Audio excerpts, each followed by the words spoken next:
ಬೇಸಿಗೆ ಕಾಲದಲ್ಲಿ ಸ್ನಾನ ಮಾಡಬೇಕಾದ್ರೆ ಇದನ್ನು ಬಳಸಿ. ನಿಮ್ಮ ದೇಹ ಪೂರ್ತಿ ಕ್ಲೀನ್ ಆಗೋದ್ರ ಜೊತೆಗೆ ನಿಮ್ಮ ತ್ವಚೆಯ ಆರೋಗ್ಯ ಹೆಚ್ಚಾಗೋದ್ರ ಜೊತೆಗೆ ಬೆವರಿನ ವಾಸನೆ ಮಾಯವಾಗುತ್ತೆ.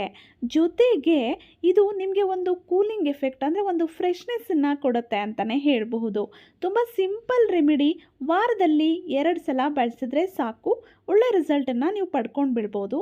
ಇದಕ್ಕೆ ನಿಮಗೆ ಬೇಕಾಗಿರುವಂಥದ್ದು ಸೌತೆಕಾಯಿ ನಮ್ಮ ಸ್ಕಿನ್ನನ್ನು ತುಂಬಾ ಹೆಲ್ದಿ ಮಾಡುತ್ತೆ. ಅದರಲ್ಲೂ ಬೇಸಿಗೆ ಕಾಲದಲ್ಲಿ ತುಂಬಾ ಬೆವರ್ತಿರ್ತೀವಿ, ದೇಹದಲ್ಲಿ ದುರ್ಗಂಧ ಬರ್ತಿರುತ್ತೆ. ಅದನ್ನು ಮಾಯ ಮಾಡೋದಕ್ಕೆ ಇದು ತುಂಬಾ ಸಹಕಾರಿ ಅಂತಲೇ ಹೇಳಬಹುದು.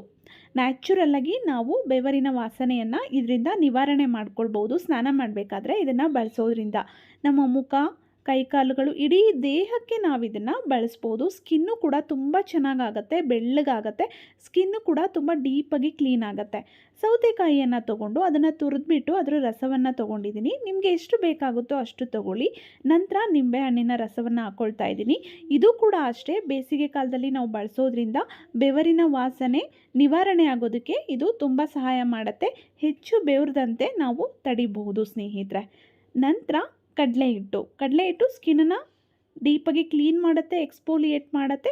ಅದರಿಂದ ಸ್ಕಿನ್ನು ವೈಟ್ ಆಗುತ್ತೆ. ಜೊತೆಗೆ ಸ್ಕಿನ್ಗೆ ಬ್ಲಡ್ ಸರ್ಕ್ಯುಲೇಷನ್ ಕೂಡ ತುಂಬ ಚೆನ್ನಾಗಿ ಆಗುತ್ತೆ ಇದನ್ನು ನಾವು ಸ್ಕಿನ್ನಿಗೆ ಅಪ್ಲೈ ಮಾಡೋದ್ರಿಂದ. ಎಷ್ಟು ಪ್ರಮಾಣದಲ್ಲಿ ನಿಮಗೆ ಬೇಕಾಗುತ್ತೋ ನಿಮ್ಮ ದೇಹಕ್ಕೆ ನೀವು ಅಷ್ಟು ಪ್ರಮಾಣದಲ್ಲಿ ತೊಗೊಳ್ಳಿ. ಸೌತೆಕಾಯಿ ರಸವನ್ನು ನೀವು ತೆಗೆದಿಟ್ಕೊಂಡು ಬೇಕಿದ್ರೆ ಪ್ರತಿದಿನ ಕೂಡ ನೀವು ಬಳಸ್ಬೋದು. ಫ್ರಿಜ್ಜಲ್ಲಿ ಸ್ಟೋರ್ ಮಾಡಿ ಇಟ್ಕೊಂಡು ಡೈಲಿ ಸ್ನಾನ ಮಾಡಬೇಕಾದ್ರೆ ನೀವು ಕಡಲೆ ಹಿಟ್ಟನ್ನು ಹಾಕ್ಕೊಂಡು ಬೇಕಿದ್ರೆ ಬಳಸ್ಬೋದು. ಎಲ್ಲರೂ ಬಳಸ್ಬೋದು, ಚಿಕ್ಕ ಮಕ್ಕಳಿಂದ ವಯಸ್ಸಾದವರು ಎಲ್ಲರೂ ಕೂಡ ಇದನ್ನು ಬಳಸ್ಬೋದು. ನಂತರ ಚಿಟಿಕೆ ಅರಿಶಿನ, ಇದು ಕೂಡ ಅಷ್ಟೇ ತುಂಬ ಸಹಾಯ ಮಾಡುತ್ತೆ. ಬೇಸಿಗೆ ಕಾಲದಲ್ಲಿ ತುಂಬ ಬೆವರ್ತಾ ಇರ್ತೀವಿ, ಅದರಿಂದ ಅಲರ್ಜಿ ಉಂಟಾಗ್ತಿರುತ್ತೆ. ಅದೆಲ್ಲವನ್ನು ಅರಿಶಿನ ನಿವಾರಣೆ ಮಾಡುತ್ತೆ.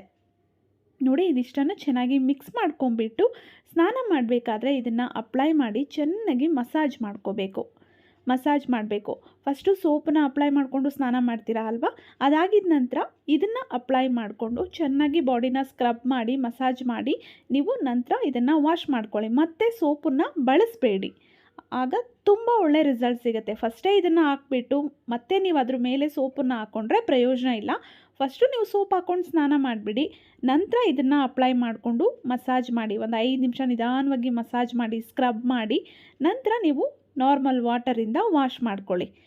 ಆವಾಗ ಒಳ್ಳೆ ರಿಸಲ್ಟ್ ನಿಮಗೆ ಸಿಗುತ್ತೆ ಸ್ನೇಹಿತರೆ.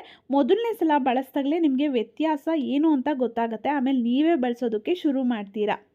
ವಿಡಿಯೋ ಇಷ್ಟ ಆಗಿದ್ದರೆ ಲೈಕ್ ಮಾಡಿ, ವಿಡಿಯೋವನ್ನು ಶೇರ್ ಮಾಡಿ. ಅನಿಸಿಕೆ ಅಭಿಪ್ರಾಯಗಳನ್ನು ದಯವಿಟ್ಟು ಕಮೆಂಟ್ ಬಾಕ್ಸಲ್ಲಿ ಕಮೆಂಟ್ ಮಾಡಿ ತಿಳಿಸಿ. ನನ್ನ ಚಾನಲಲ್ಲಿ ಸಾಕಷ್ಟು ಯೂಸ್ಫುಲ್ ವೀಡಿಯೋಸ್ ಇದೆ, ಫ್ರೀ ಇದ್ದಾಗ ನೋಡ್ತಾ ಇರಿ.